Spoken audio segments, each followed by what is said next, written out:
कहीं 2021 की दबी फाइल से तो नहीं डर गए मनोज कुमार पांडे। फरवरी 2021 में इनके विरुद्ध जो खुली जांच प्रारंभ की थी उत्तर प्रदेश सरकार ने सतर्कता अधिष्ठान के द्वारा, वह पिछले 3 वर्षों से लंबित रखी गई है और वह कैरोट एंड स्टिक का जो प्रिंसिपल है यानी उसका खौफ दिखा के यह स्विचिंग ओवर कराया गया है। यह सरकार ने बनाया दबाव तो सरपट भाजपा की शरण में गए मनोज। रायबरेली के ऊंचाहार विधायक के खिलाफ लामबंद हुए अमिताभ ठाकुर ने लगाया गंभीर आरोप। मौजूदा सरकार में तमाम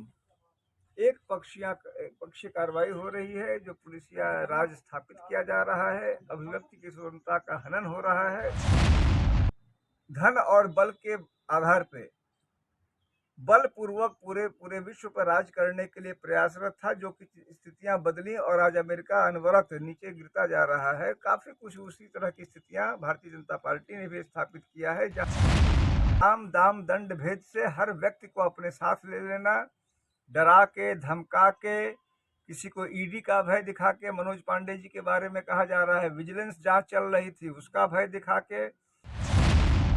हर प्रकार से लोगों को भयभीत करके या उनको लोभ दे के, प्रलोभन दे के, कुछ न कुछ दे के विपक्ष को तोड़फोड़ करना के विरुद्ध जो खुली जांच प्रारंभ की थी उत्तर प्रदेश सरकार ने सतर्कता अधिष्ठान के द्वारा, वह पिछले 3 वर्षों से लंबित रखी गई है और वह कैरोट एंड स्टिक का जो प्रिंसिपल है यानी उसका खौफ दिखा के यह स्विचिंग ओवर कराया गया है। यह हमारी जानकारी है। सर, आज रायबरेली की ऊंचाहार पहुंचे हैं आप, प्रेस कॉन्फ्रेंस करने का क्या तात्पर्य? देखिए, मैं अमिताभ ठाकुर हूँ, आज़ाद अधिकार सेना का राष्ट्रीय अध्यक्ष हूँ। यहाँ आने का मुख्य उद्देश्य हमारी पार्टी इस इलाके में हम अपने जो मूल उद्देश्य हैं अन्याय, अत्याचार और भ्रष्टाचार के विरोध, उसके संदर्भ में हमारी पार्टी के संगठन को खड़ा करना, सामने लाना और पार्टी के मूल उद्देश्यों पर काम करने के लिए अपने साथियों से बातचीत करना एक उद्देश्य था। यहाँ जो एनटीपीसी का प्लांट है उसको लेके जो तमाम अनियमितताएं आई हैं, बताई जा रही हैं, उनके संदर्भ में प्राथमिक जानकारी प्राप्त करना, जो बातें एनटीपीसी ने अपने यहाँ पर आने समय, यहाँ प्रारंभ करते समय जो वायदे किए, उनका जो घोर उल्लंघन हो रहा है, उनके संबंध में अपने पार्टी के लोगों को कार्य करके जो मूल उद्देश्य है उनकी प्राप्ति में अपना योगदान देना, यह उद्देश्य था। और साथ ही साथ जिस प्रकार से मौजूदा सरकार में तमाम एक पक्षीय कार्रवाई हो रही है, जो पुलिसिया राज स्थापित किया जा रहा है, अभिव्यक्ति की स्वतंत्रता का हनन हो रहा है, उसके संबंध में विरोध करने के लिए, अपनी बात लोगों तक पहुंचाने के लिए आज का यह हमारा आना था और इसी संदर्भ में आप लोगों से बात हो रही है। सर, लगातार देखा जा रहा है कि कई पार्टियों के नेता, चुनाव आ गया है लोकसभा का और सब इधर से उधर भाग रहे हैं। आप हाल ही में देख रहे हैं जिस तरीके से एक बीजेपी का जो एक फंडा है, इस तरीके से बीजेपी सरकार लगातार अपने जो विकास के वादे हैं उनको लगातार जनता के बीच रखने का काम कर रही है। वहीं जो विपक्ष है वो पूरी तरीके से जनता के बीच जो अपनी सरकार में या अपने समय में जो कार्य कराए गए थे उनको नहीं रख पा रहा है। फिर आप भी एक पार्टी के राष्ट्रीय अध्यक्ष हैं, तो इसको किस नजरिए से देख रहे हैं?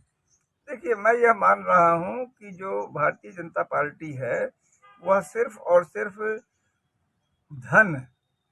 और बल के आधार पे अपना अपना प्रभाव, अपना प्रभुत्व स्थापित कर रही है। और जिस प्रकार से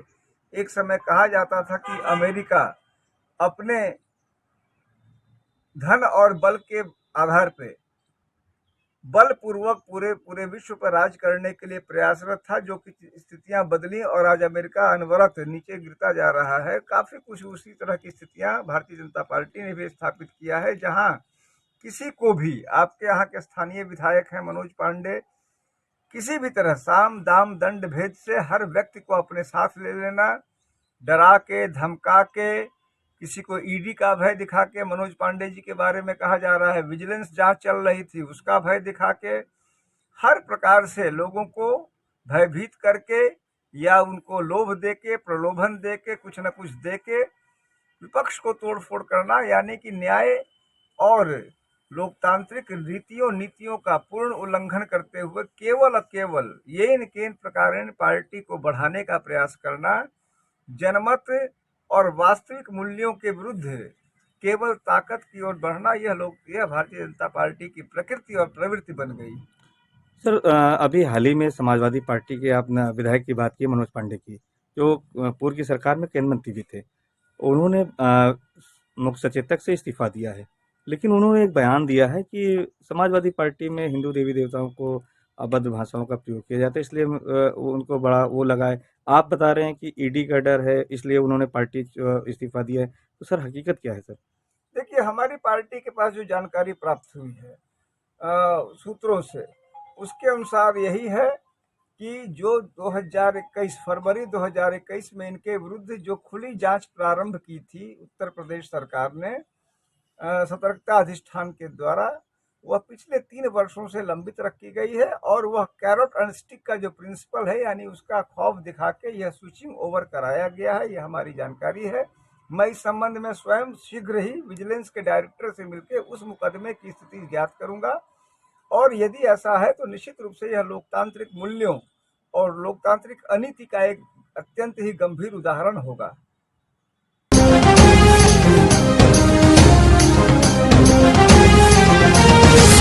अनकट न्यूज, आपकी आवाज।